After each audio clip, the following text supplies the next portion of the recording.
Halo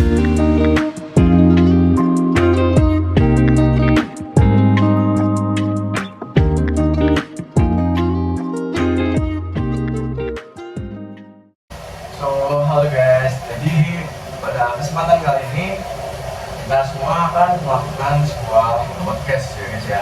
Di podcast kali ini kita akan melakukan pembahasan bagaimana sih sistem birokrasi di Korea Utara itu seperti apa.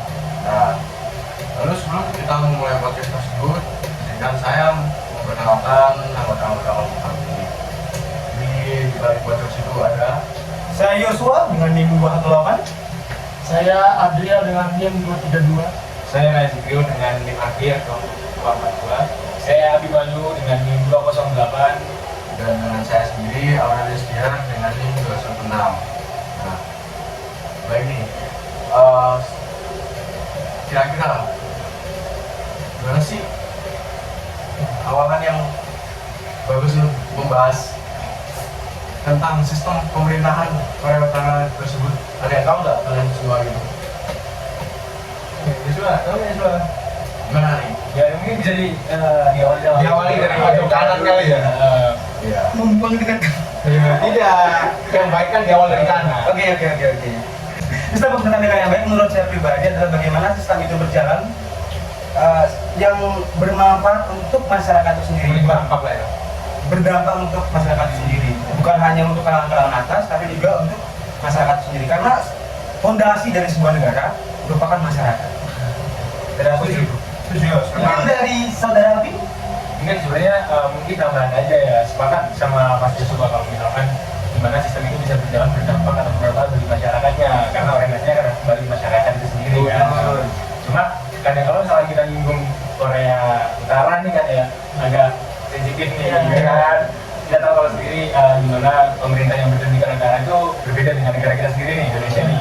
Bagaimana kita menganut sistem demokrasi. Kalau di sana kan dari sikap kepemimpinan seorang presidennya itu udah menunjukkan sebuah otoriter sendiri kan. Nah, mungkin dari Mas Ardel nih, kalau pemandangannya gimana pandangannya?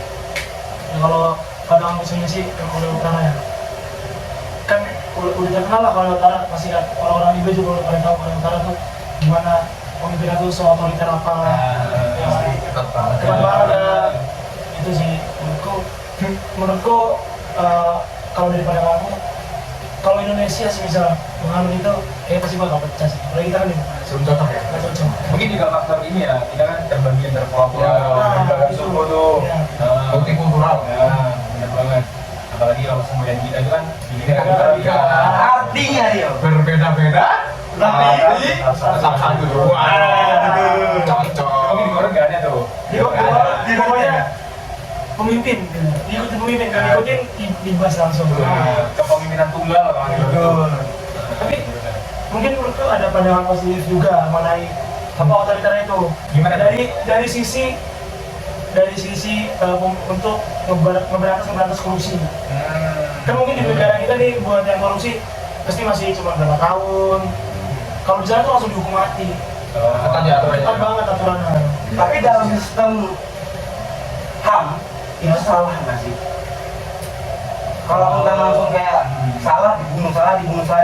Mungkin aku mau menanggapi ya soal perspektif kamu. Mungkin menurut negara yang memang landasan mereka otoriter itu jadi karakteristik sendiri buat mereka dengan mengatasi berbagai macam kasus seperti korupsi atau kejahatan lainnya itu dengan ya mungkin kalau menurut kita sebagai negara demokrasi itu melanggar HAM. Tapi menurut mereka kan berdasarkan perspektif masyarakat otoriter kan itu memang dikhususkan supaya hal itu tuh benar-benar terberantas sampai akar gitu.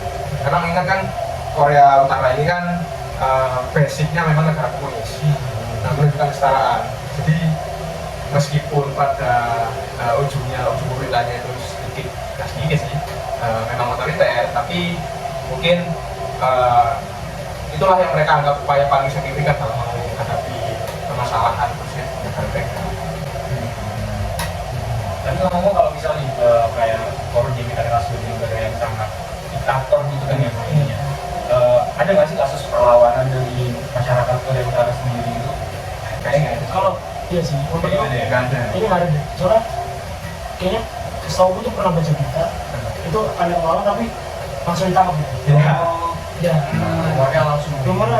dicap sebagai pengkhianatan. Iya. Oh, Orang jadi bisa langsung dibunuh ya. hegemoni pemerintah ini kuat banget ya. Iya. Apa sekarang nih? Tapi aku sempat dengar di 2017 ada kasus pembunuhan untuk Kim Jong Un meskipun tidak terlaksana dengan baik. Kenapa tuh, Yus?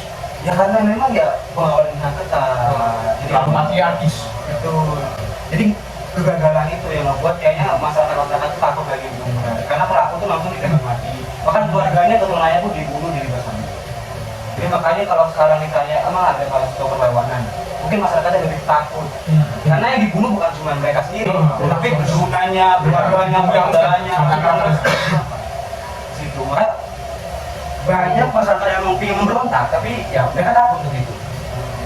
Mungkin ada celah buat melakukan perlawanan, melakukan revolusi itu benar-benar nggak ada.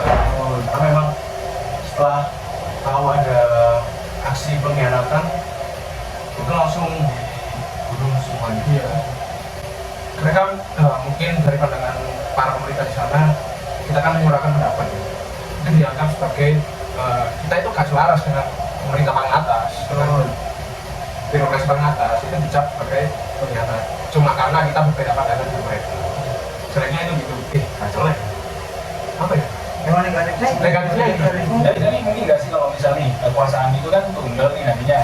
Jadi apa yang dimaksudkan akan dibutuhkan, diinginkan oleh seorang pemimpin, masyarakat di situ ya kita nggak tahu ya secara terpaksa hendaknya atau enggak kan harus nurut dengan si pemimpin ini. Ini memungkinkan nggak kalau nanti ketika pemimpin ini sudah dalam masa tuanya dan di situ membutuhkan regenerasi seorang pemimpin yang baru dalam estafet kepemimpinannya tuh dia itu akan menjalankan hal-hal yang memang menyalahi etika, kayak misal dinasti gitu. Mungkin nggak? Itu nggak sih? kalau Korea Utara emang seperti itu nggak sih? Iya, soalnya kan Sebenarnya kan presiden sebelumnya itu kan ayahnya dari Iya. Oh iya, berarti di sana dinasti udah emang memang udah budaya. jadi emang sistem pemerintahnya tuh emang menganut ideologi judicial. Nah, jadi dia tuh memang sistemnya itu turunan, jadi turun temurun gitu. Dan mungkin dari sistem yang otoriter ini kadang memang mengakibatkan Korea Utara ini rasa nggak kalian bahwa banyak negara yang menentang gitu Oh benar. tentang apapun yang dilakukan, entah kebijakannya, entah kontribusinya dalam PBB. Mungkin Korea Utara ini sering menuai pro dan kontra, sering menuai pro kontra.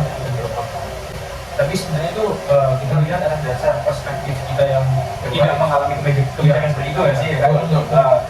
Kita melihat dari negara kita yang demokratis, kita mengklaim atau melabeli mereka sebagai negara yang diktator, habis itu kepemimpinannya tunggal, hanya nurut kepada satu orang, karena mungkin kita nggak merasakan nih masyarakat ini sebenarnya sejahtera atau enggak.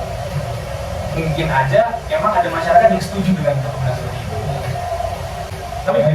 Tapi aku sempat baca berita entah di 2017 atau apa, itu banyak gitu sebenarnya orang Korea atau orang lokal sendiri ya, orang daerah sendiri itu yang apa ya, nggak betah gitu sama pemerintahnya, sampai mereka itu melakukan cara itu ekstrim sekali menurutku, melarikan diri dari negara itu melalui berbagai macam cara. Tapi ya mereka itu semua digagalkan. Bahkan ada yang mencoba lewat jalur laut, mereka itu renang buat keluar dari negara. Iya, Mereka yang sempat viral tuh. Tapi karena mau naik kapal tapi ketahuan, akhirnya nyebur ke laut. Gak tahu selamat atau enggak, enggak sih saking tekannya. enggak sih. Gila. Soalnya memang di Korea itu nggak sih semua dibatasi. Iya, betul. Sekarang sosial perkembangan itu dibatasin semua. contoh Diatur. contoh kecil aja tuh yang potong rambut harus lama ditentuin. Betul. Gimana juga? Jadi kan ada kalau di tukang cukur di Korea Utara tuh ada model-model rambutnya dan Ya. itu yang ditentuin pemerintah tuh Sama model doang ya? Kalau nggak salah tuh ada beberapa model tapi hampir sama semua. Nah, Ada yang khusus cewek, ada yang khusus cowok gitu kan. iya. Dan ini misalnya kalau kita potong nggak sesuai ditangkap. Dan sehingga benar atau enggak itu katanya kita tuh nggak boleh potong rambutnya itu sama dengan Kim Jong Un. Iya nggak boleh. Kalau sama bakal dihukum mati. Oh, dikira menyamai ya, beda. Udah emang segitunya. Emang benar-benar nggak ada apa ya? Toleransi. Ya terus kita tuh nggak ada punya hak untuk kebebasan diri kita, gitu. Kebebasan berekspresi. Ya. Contohnya kayak waktu itu sempat ngeliat video itu Kim Jong Un lagi apa ya? Dia tuh lagi ngomong ke masyarakat juga sama dia pejabat itu bicara. Itu mereka semua itu kalau setiap Kim Jong Un selesai ngomong harus tepuk tangan. Iya. Kawan, bukan. Tapi kebanyakan ngomong gitu. Iya kan? Harus. Setiap pidatonya Itu tepuk tangan. Dan itu semua serentak. Itu aja udah kelihatan tuh otoriter itu. Tapi dengan sistem itu negara mereka berkembang maju banget nggak sih? Jadi benar-benar takutin sama negara-negara lain dalam sistem negara ya, dalam masyarakat ya. Dia benar-benar takutin. Kalau dari segi ini nggak sih, dari segi Kekuatan yang kita terus disiplinannya. Karena di sana kan kalau Mungkin pasti dulu ya, karena di sana kan mungkin memang menerapkan perkembangan dari sistem otoriter tadi, mengembangkan pemikiran bahwa di sana itu diwajibkan untuk wajib militer. Ya, ideologi yang berkembang dari otoriter kan militeristik. Diwajibkan untuk kuat militeristik mereka. Itu menambah kekuatan. Tapi aku nih pernah baca buku ya, namanya Il Principe. Itu memang dikatakan kalau misalkan mau membuat rakyat tunduk sebuah negara maju, itu yang diterapkan bukan menjadi pemimpin yang dicintai, tapi menjadi pemimpin yang ditakuti. Ya benar, ditakuti. Aku awalnya tuh kan kayak masa sih gitu, kan malah gak ada yang milih gitu. Ternyata itu nggak berlaku di negara-negara demokrasi kayak kita. Dan tapi di sana juga dikatakan kalau misalkan ternyata demokrasi itu adalah sistem paling buruk dalam menjalankan pemerintahan. Karena itu tidak bisa dijustifikasi benar atau enggaknya, tapi ada beberapa faktor yang membuat itu benar. Ketika masyarakat itu tidak mendapatkan edukasi politik yang baik dari pemerintah, jadi gitu. Jadi kan mayoritas kalau kita ya negara demokrasi kan siapapun yang terpilih itu kan ditentukan oleh suara terbanyak. Gimana kalau yang milih dia itu orang-orang yang memang nggak tahu soal politik, nggak tahu soal pendidikan gitu. Misalnya gitu loh. Tanpa tahu apa sih sebenarnya visi dari pemimpin ini. So banyak juga yang FOMO. Zaman sekarang tuh itu sih. Tapi kalau plusnya juga tadi kalau Mas Adil bilang ada plusnya, menurut aku juga ada plusnya tuh dia kayak negara-negara yang otoriter itu terkadang mereka udah fokus sama tujuan mereka. Kalau negara demokratis ini mereka kadang-kala terdistrik sama konflik antar masyarakat di negara gitu. Jadi kayak bercabang gitu kan antar tujuannya. Sedangkan kalau otoriter itu fokus kan satu tujuan. Ya, betul banget. Setuju nggak setuju tetap harus tujuannya cuma. Itu bosnya. Tapi kalau bahas konflik dari negara Korea Utara itu, menurut kalian pernah dengar isu Siapa nih? konflik di Korea Utara dan saudaranya? Oh, pada saat Kan lagi rame dong, hangat banget tuh. Masalah balon itu. Wah, Gimana? bahaya ya. Media Korea maaf ya. jangan FBI. Halo. justru di dulu lagi. Ayo dulu kan tuh. Woi, jangan di note. Kameramen kemarin. Mati ya. Ini dokternya tinggal dipencet nih. Itu emang karena apa sih kok bisa ada konflik kayak gitu? Nah, jadi sempat aku lihat di media massa tuh katanya di Korea kan entah dari mana ya, mereka itu selalu menentang apapun dari produk negara luar gitu. Jadi mereka memfokuskan apa-apa itu harus dari negaranya sendiri. Entah itu saluran TV, media massa, atau media informasi itu harus dari negaranya sendiri. Nah, dalam satu kasus, satu fenomena itu ada media entah hiburan atau apa itu dari Korea Selatan itu ya, tiba-tiba bisa masuk filenya ke media Korea Utara. Tahu tuh aku tuh. Aku pernah dengar tapi aku nggak ngikutin sih sebenarnya konsepnya itu. Nah itu, Korban gak sih badannya? nah kan pelakunya udah dilacak, katanya udah disidang dan mungkin di rumah. Waduh, karena kan nggak tahu sih khawatir Kayaknya sistem di sana tuh nggak benar ham. intoleran sekali. Salah dikit mati. Iya, nyawa tuh udah kayak Nyawang itu bukan ditahan keluar lagi, ditahan Kim Jong Un. Aduh, Ya. tidak. Media Korea sekali lagi, mohon maaf. Ini hanya podcast dari mahasiswa biasa. Jadi tadi kalau perbedaan antara kekuatan militer dan di situ kemajuan pendidikan, teknologi dan sebagainya, kalau misalkan kita bandingkan kalau persamaan dari kita nih jauh nggak sih? Sama negara kita. Nah, Itu kalau militer sih memang kayaknya menurutku sih kuatan mereka. Iya. Tapi kalau pendidikan sih kayaknya kita masih mendingan nggak sih dibanding mereka. Soalnya kan mereka tentu tumbang. Tapi kan gitu loh, pendidikan mereka tuh Teknologi juga mereka teknologi mereka sendiri. Iya. Mereka nggak mau ngambil dari teknologi yang kita kan terbuka. Jadi teknologi pendidikan itu kayak. tapi kita kan terlalu banyak apa ibu masukan-masukan itu malah jadi nggak jalan nggak sih? Kayak pendidikan kan sekarang tuh di Indonesia masih jadi masalah utama. pada akhirnya bingung nentuin kurikulum mana yang cocok. Benar. Apalagi malah beberapa SMA itu beda kurikulum. Ada yang kurikulum 2015 di sekolah Tergantung wilayah ya, Dek? Iya, di sekolah abangku itu 2000 kurikulum 2008 di sama sekolahku juga beda. Mungkin kalau di Korea Utara itu sama semua. Nah, balik lagi karena bentuk negara demokrasi sama otoriter tadi. Iya. Nah, demokrasi kan karena banyak multikultural yang harus dipertimbangkan kan jadi lebih kompleks. Nah, ya, Pak? Ya, tapi nanti tadi yang menyinggung masalah pasar tuh kalau nggak salah setahu itu emang walaupun negara itu tetangga ya maksudnya tapi perbedaan ideologinya tuh benar-benar ini sebenarnya jauh karena yang kosong tuh kalau nggak salah dia lebih liberal. Lebih liberal. Yang dia kan masih demokrasi ada batasannya kan. Jangan kalau Korea Utara itu benar-benar dari aktor ya otoriter banget nanti. Terus, Boleh saya ngomong masalah yang balon itu kenapa balon? kenapa balon ya? Itu apa isinya balon? Ya aku nggak tahu. Apa Bi? Kamu yang bilang, Apa Bi? guys. Balon itu isinya apa Bi? Belum nih, belum bukan yang belum. Balon dari mana itu ya? Warna apa? Kayak coklat-coklat gitu deh. Coba kita lihat. Kita searching. Coba cari. Masalah balon Korea Selatan. Selatan tuh langsung.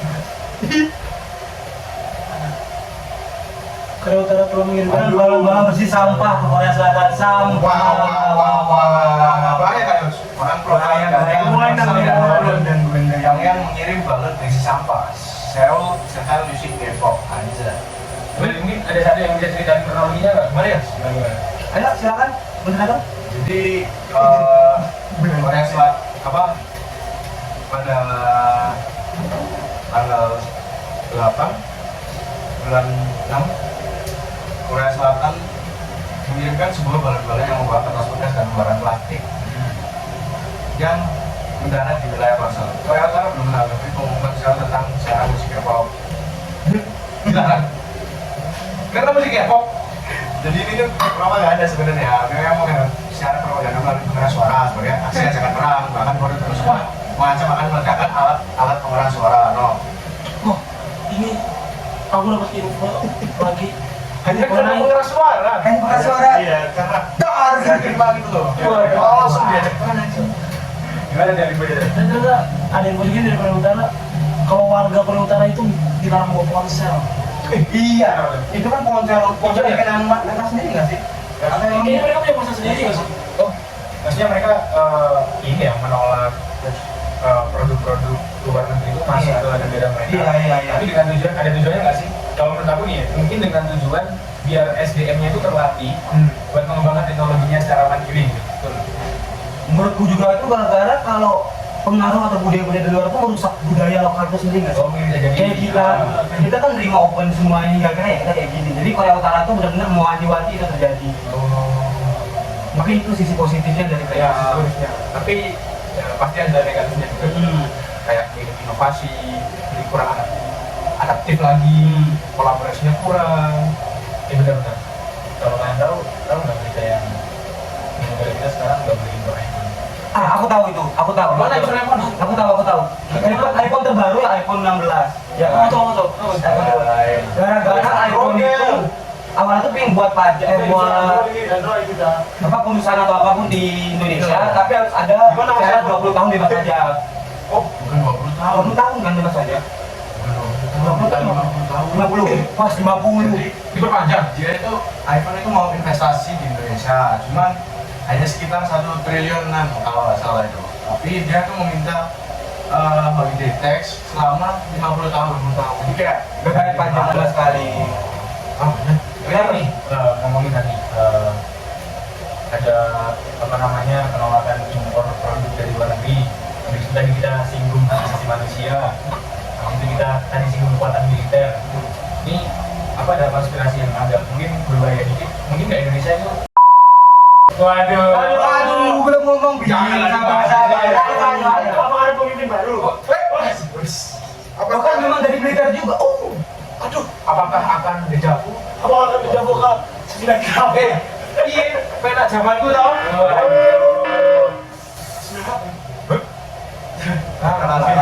Kalau menurut Joshua gimana? Kira-kira mungkin nggak apa terulang lagi kejadiannya? Kalau aku melihat dari, kan aku juga lumayan suka dengan politik. Yang melihat tentang Prabowo tadi di Bandara Waspada. Pak Prabowo itu sempat seperti yang dibilang benar, Pak Prabowo itu adalah mempunyai nasionalisme tertinggi. Nasionalisme paling tinggi di Indonesia, itu mencintai Indonesia.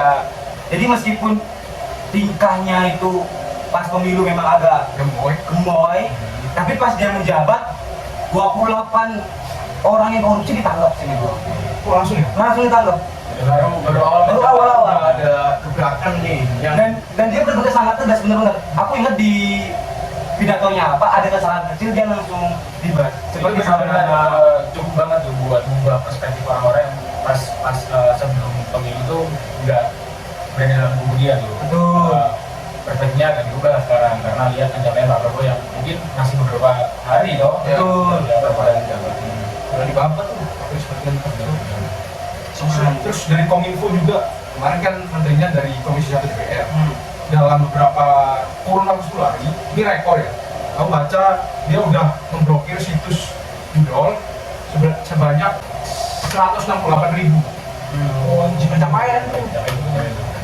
Tapi emang juga tuh berpengaruh banget tuh banyak orang Indonesia. Iya, betul. Soalnya yang terjadi bukan hanya orang-orang yang kalau kita lakukan juga tuh mainannya orang kaya.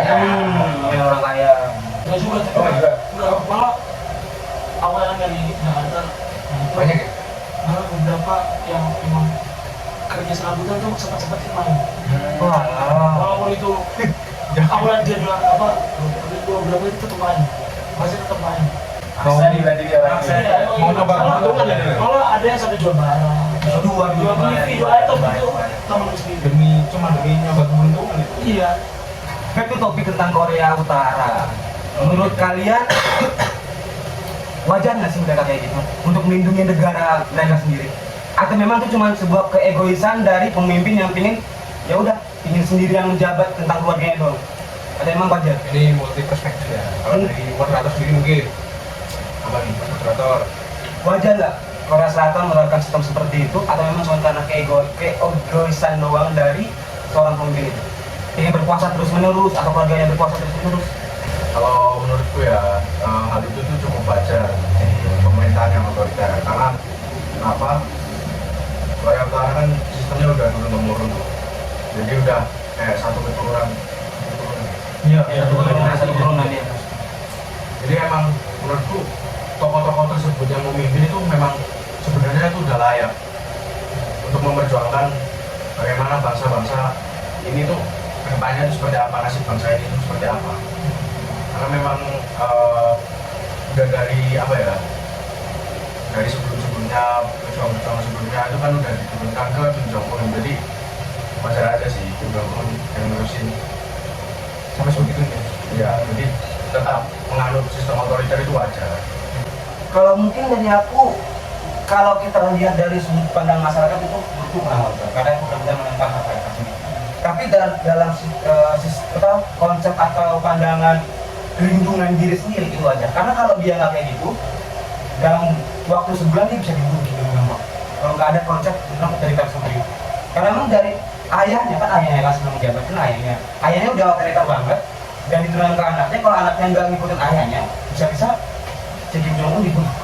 Makanya itu menurutku dalam sistem atau sudut pandang masyarakat itu nggak wajar karena mereka terkurung. Tapi dalam sistem perlindungan untuk dirinya Kim Jong Un sendiri itu wajar. Karena kalau nggak ya udah dia bisa menunda. Mungkin dari saudara ada pendapat berbeda? Sebenarnya kurang lebih sama ya, mungkin tapi kalau dari aku sih lebih ke berharap karena kalau misalkan kita lihat dari aspek bagaimana masyarakat itu memajukan negaranya, kita nggak bisa menganggap kalau misalkan baru itu udah termasuk negara yang maju gitu, udah bisa bersaing sama negara-negara yang Amerika lah atau benua Eropa. Kalau misalkan dibandingkan sama negara kita ya kita harus sadar diri gitu, negara kita masih tertinggal jauh gitu. Tapi mungkin dari aspek sosial, dari kesejahteraan masyarakatnya, itu mungkin ada beberapa hukuman-hukuman yang harusnya bisa lebih ditoleransi gitu. Karena jatuhnya nanti kalau misalkan kita lihat kasusnya beberapa hari yang lalu kayak pembunuhan orang-orang Korea Utara karena tidak punya kebebasan dalam berekspresi, takutnya negara ini akan menunjukkan sebuah konflik nih antara pemerintah sama masyarakat yang udah merasakan satu nasib yang sama gitu. Kalau dari Adel nih gimana Dil? Del? Kalau dari aku sendiri sih Korea Utara tuh untuk masalah wajar sih kalau di daerah gimana ya, apa di daerah pemerintahan kayak Kim Jong Un dari orang tuanya itu wajar sih.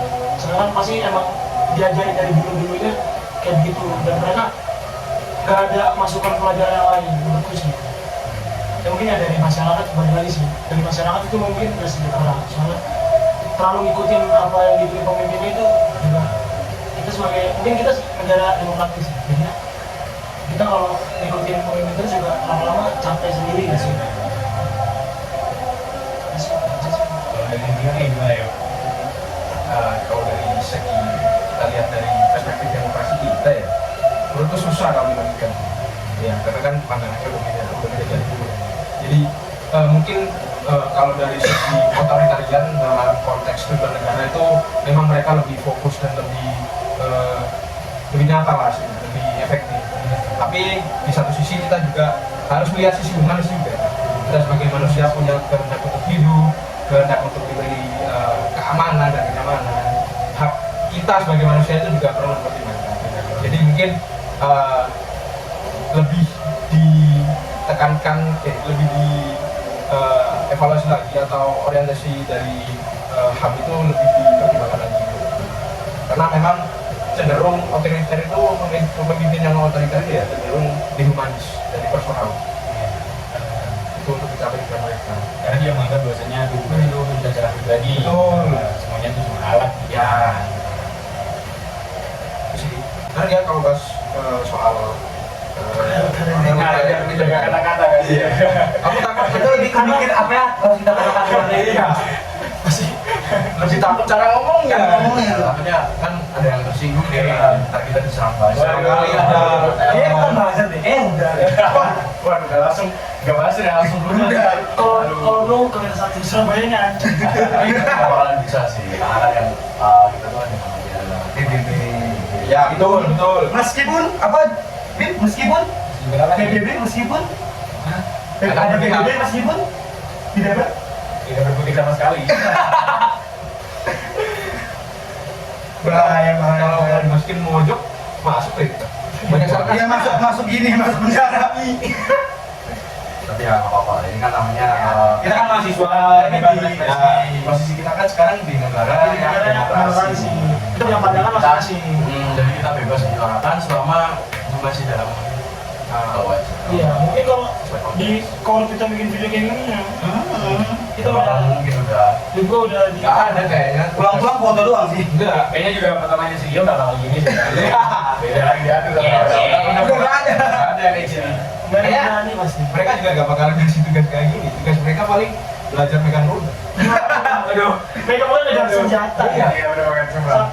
Kalau masalah nuklir udah cuma tombolin aja tinggal pencet. Soalnya mereka cuma cincong. Lengah dikit.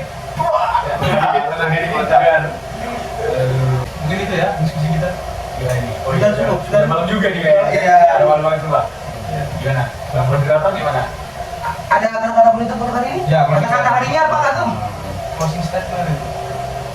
Menarik juga ya pembahasan kita di dari itu sangat kompleks. Mulai dari sistem pemerintahan Korea Utara, terus lalu ada isu-isu yang menarik.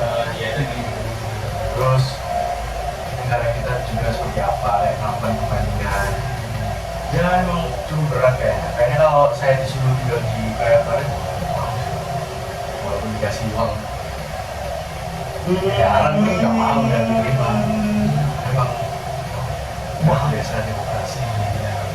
terbiasa menghujat orang. Waduh. Itu jangan. Kita nggak boleh head speech, nggak boleh melakukan ujaran kebencian. Nggak boleh. Kritik boleh, menghina jangan. Harus bisa bedain mana yang kritik, mana yang ujaran kebencian. Mana yang menuju pada kebijakan, mana yang menuju pada personal. Betul. Ingat tuh netizen. Itulah netizen Indonesia. Ada kata-kata closing mungkin dari Yosua? Tidak ada. Dari aku tetap semangat berjuang. Kita pantau terus politik kita, jangan sampai kita tidak meleng dengan politik kita, jangan sampai kita seperti mau. Karena sekali lagi demokrasi itu mungkin menurut beberapa pihak itu ada yang benar ada yang tidak, tapi untuk Indonesia menurut saya demokrasi itu masih berjalan dengan baik di sini. Cukuplah demokrasi kita. Jangan seperti Korea Utara, memang meskipun pemerintahnya bagus, kayak dalam segi militer, habis itu kebijakan ataupun penerapan kebijakan, disiplin bagus, tapi dalam segi bermasyarakat, apalagi kita Indonesia yang punya banyak suku, ras, agama, itu mungkin kurang cocok. Jadi, ayo kita bisa mengembangkan Indonesia menjadi lebih maju ke depannya 2045. Indonesia Mas. Mungkin dari Abi? Bineka Tunggal Ika. Kalau dari aku sih mungkin karena kita tadi ngomongin tentang bagaimana otoriteran dan diktatoran yang korup, dan ada beberapa orang yang mungkin masih memandang pemimpin kita sekarang ini masih punya jejak rekam jejak yang seorang militer kita atau autokratik gitu. Tapi kita yakin bahwasanya pemimpin yang sudah diberi amanah oleh rakyat Indonesia itu pastinya nanti dia membawa bagaimana kemajuan bangsa Indonesia itu bisa mencapai kesejahteraan. Betul. Tapi mungkin dari otoritas ada tambahan atau? Kalau aku mau kutip satu kutipan ya. Asik. Ini menulis kesukaannya Abim. Waduh. Namanya Pramudia Anand 1. Dia menyatakan bahwa kehidupan ini harus seimbang. Barang siapa yang hanya memandang keceriaannya saja dia gila. Tapi barang siapa yang memandang pada penderitaannya saja, maka dia mati. Jadi kita harus di kehidupan sekarang kita harus melek, kita harus jangan takut untuk berinovasi, jangan takut untuk mengatasi apapun yang kita pikirkan. Kita harus bisa berkolaboratif, produktif, ya untuk kemajuan masa depan. Jelas, harus. Aktif, intinya. Penutup. Ya aku hampir sama lah semua katanya. Aku cuma mau kasih semangat yang bikin tugas ini. Semangat kalian. Tunggu tangan dulu. 20 menit terakhir. Kita kalau nggak berhenti ini pasti ngebahas bisa Iya. Sampai 5 jam ini bisa-bisa ini kita. Apalagi kalau udah di atas jam 10 ya. Wah. Kalau bahas-bahas, Nah, kalau dia jam 10 jangan bahaya. Tadi belum bahas Nabi nih. Iya. Ada berat lagi nih. Emang kalau cowok-cowok dikumpulin tuh bisa bikin berat. Wah, jadi aktor negara Pak. Niatan negara bos. kode. Emang Nabi gimana? Nabi gimana? Dia tak bahas